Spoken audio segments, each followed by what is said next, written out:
Good morning, guys! Galing kami nag-walking ni Dee at Jaba, and now it's breakfast time. So, ito yung ating breakfast. Prutas! Kasi naubusan ako ng tinapay. So, yan. Healthy breakfast si Juntis today. Fruits lang. Tapos, mamaya, lunch, magluluto ako ng chicken afritada. And then, yung the rest nun is, ilagay ko din sa container para sa ating pag-i-imbak. Yun. And dating din later yung maglilinis ng carpet finally. So, 1 PM. Kailangan ko magluto ng mag-aga. Dapat before siya dumating, tapos na ako magluto. At nakakain na din kami ni Dee. Si Jaba sa breakfast niya. So, say hello! Tuwang-tuwa siya kasi yung dog food niya, hinaluan ko na pritong isda. Kumusta kayong lahat dyan? Ako is ganun pa rin. Si baby girl andito pa rin. Ayaw pa rin niya lumabas. Wala pa rin indication na gusto na niyang lumabas. Hintayin lang natin kung kailan niya gusto. What to do. Kain muna ako mga people. 11:36 na dito. Kaya mag-start na tayo magluto, guys. Ito lang yung ingredients ko sa aking afritada. Nakalimutan kong bumili ng bell pepper at saka green peas. So, yan lang. Patatas, carrots at saka yan, manok. Let's start cooking. Para di madurog yung patatas mamaya. Yan, pituhin na natin siya. Kasabit lang. Yan, para maging firm lang siya ba? Yung may brown sa bilid-bilid. Patatas at saka carrots.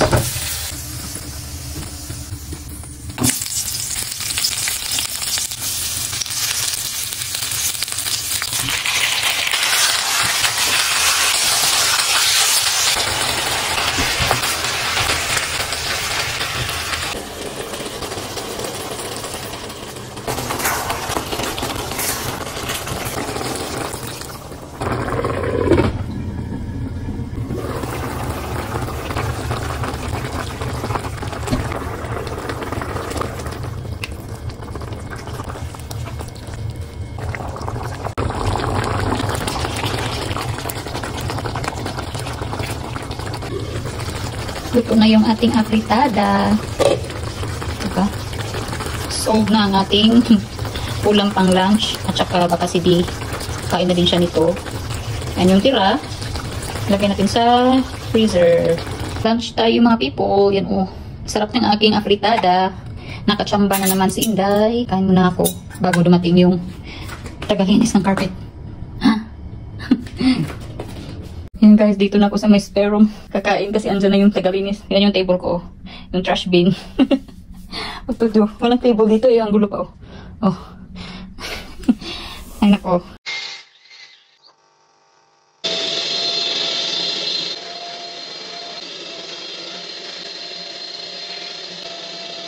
Yan, tapos na siya maglinis. Oh, Jabas. Out. Out. Out. Good boy. Look, Jaba, the carpet is already clean. You're not allowed in the carpet, like eating in the carpet. Yan, ready na talaga to for bata-batuta. Pati mga sofas, yan, nalinis na din niya. Tsaka yan yung higaan ni Jaba, pinalinis na din namin. So, good, Jaba, is it good? Does it smell nice?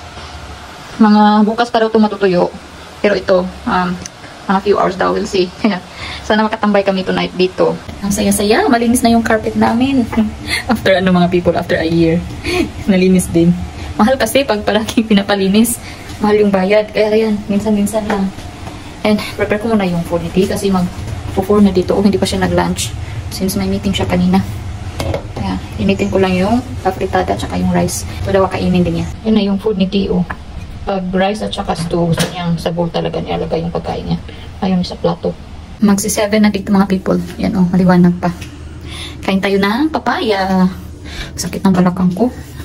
Kanina pa ako dito nakatayo. Tapos squat konti. Para konting exercise. Kanina habang umiidlip ako, no? Kasi nga, nandun na ako sa kwarto nagkulong. Kasi si kuya dito naglinis pa. Bigla akong nasuka. As in nasuka. Naubo ako tapos pagkabangon ko nasuka. Yung acid reflux pa. Buti na lang pumunta si Dee sa kwarto, sabi niya nangyari. Sabi ko, nasuka ako. Tapos yun yung unang naanuhan ko. Pati yung bedsheet. Laban ko na lang yun. Grabe talaga. Alam mo yung tulog na tulog ka tapos biglang bigla kang magka-acid reflux. Lumabas talaga yung yung kanin. Sorry sa mga kumakain pero yun talaga yun. Tapos ubo na ako ng ubo kasi parang mayroon pang natira sa lamunan ko. Nagulat si Dee. Okay lang ba daw ako, sabi niya. Okay lang ako, acid reflux lang yun. Ganun ako minsan sa gabi yung super tulog na. Tapos bigla na akong babangon kasi hindi ako makahinga. Kasi yun nga pala, acid reflux. Ay yung yung ganun, minsan laway. Ay naku, kailangan na talaga lumabas ni baby girl para mawala na tong acid reflux natin. Yan si Japa. Puro tulog lang yung alam niyang gawin. Ang bait-bait niya ngayon kasi hindi talaga siya nagpunta sa may carpet. Yung laruan niya nandyan, hindi niya kinuha.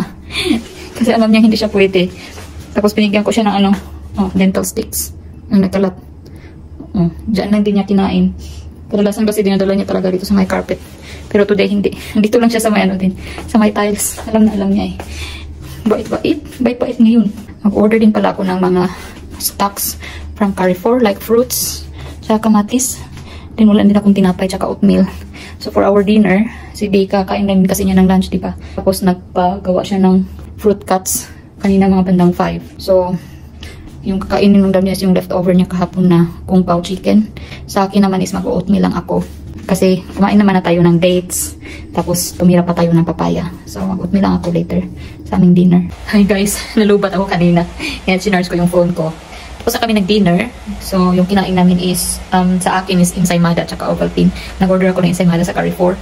Tapos si Dion yung leftover niya. And tinatamad akong i-arrange yung mga groceries na na-receive namin from Carrefour. Ay, nahulog pa. Wala, nahulog.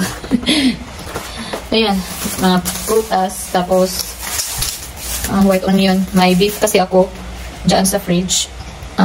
Gawin ko siyang beef bistek para sa ating additional pagkain after mga anak. And then, yan, dalawang ensaymada yung in-order ko. Yung isa is with obi.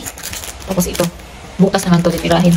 Yan, dalawa pa talaga yung na-order kong oats. Quaker oats. Akala ko na-cancel ko to. Tapos pinalitan ko nito. Bandang huli, hindi ko pala na-cancel. Kaya tuloy yan, dalawang oats yung na-order ko. So yan guys, bukas ko na to i-arrange kasi natamad talaga.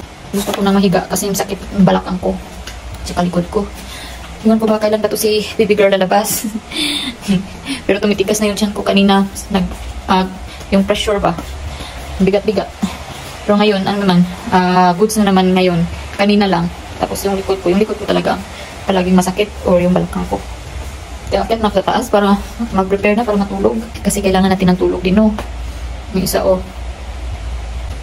nakapikit pero nagadrama. Tingnan. Parang mata ng pating. Lakad muna ako. Siguro mga 2 lap dito sa bahay lang. And yun lang guys ang aking vlog for today. Bukas ulit. Kung wala pa rin si baby girl, vlog ulit tayo bukas. Ang ating upload nito, kumusta naman? Medyo late yung mga upload ko kasi yun nga, tinatamad ako minsan mag-edit. Mas gusto kong lakad-lakad or alam mo yun, naka-relax, nakaupo, ganun. Ngayon, iiwan namin yung fan na nakabukas. As in, naka-max yung, speed. Para matuyo na yung mga sofa. At saka yung carpet. Kanina, doon kami hindi kumain sa balcony. Kahit mainit. Walang choice. Kasi ang kalat. Tapos, doon na din kami sa office niya nanood ng Netflix.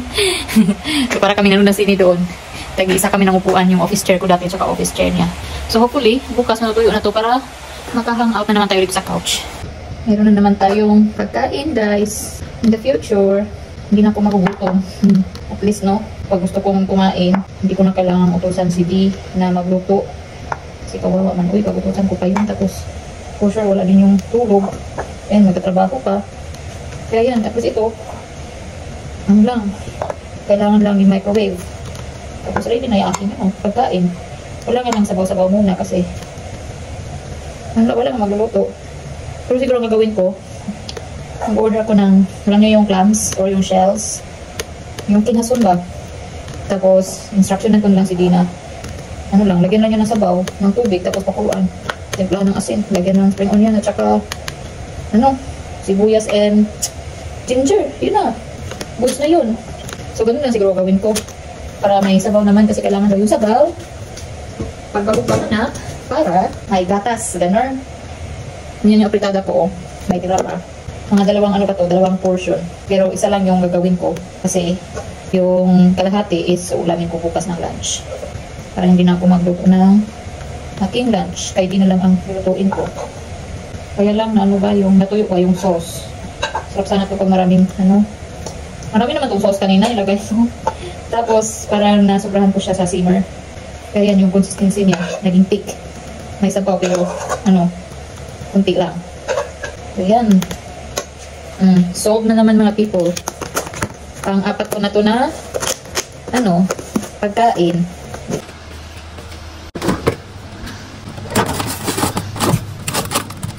So, yun lang mga people. Maraming salamat sa inyong palaging pagsubaybay ng aking vlog. Ingat kayo palagi. God bless. Good night and bye.